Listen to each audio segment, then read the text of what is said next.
Hey everyone, welcome to my channel. This is Tian, and in this video I'm going to talk about users. Users is one of the important part of your WordPress website. Here you can see three options: all users, add new, and your profile.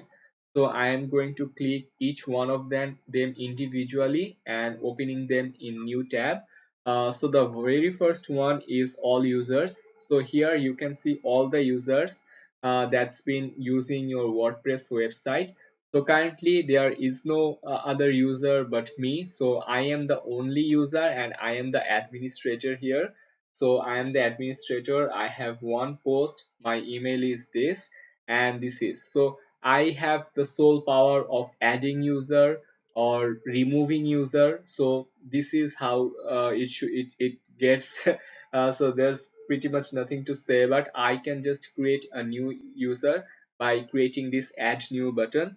And after add creating a new user, I can just give him any role that I want. I can make him subscriber, contributor, author, editor, or another administrator, and I can click this or not.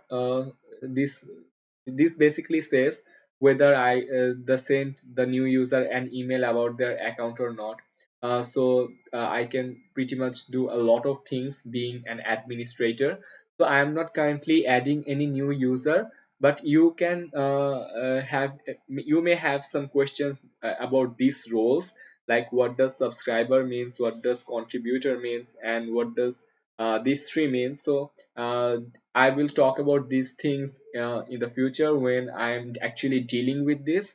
So currently you don't have to worry about this a lot.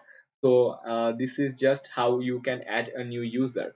So I'm crossing this one, and this is the same option that you can see in the previous one.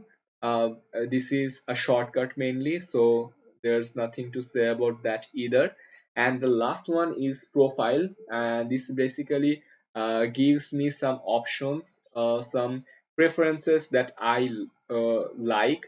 So I can just disable the visual editor when writing, and I can just use the light admin color scheme, or the blue, or the coffee. So I'm just dealing with the default one. It's good. I don't have any problem with that.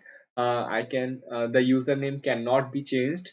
So this is how it is. I can edit the first name, last name, nickname, and the name I want to display. The email here is required, and I can also use my image, my info, and if I want to um, create new password, I can just generate password, and if I click this, it will log out from everything else. So this is how it is. Pretty self-explanatory, nothing to talk about. If I click here, you can see some other information as well. You can read this if you like, but no one does. So okay. So this is pretty much it about the users section. There's nothing to look in here. If we deal with users in future, you will see more of this anyway, so you don't have to worry about this at all. So I'll be seeing you guys in my next video. Till then, take care.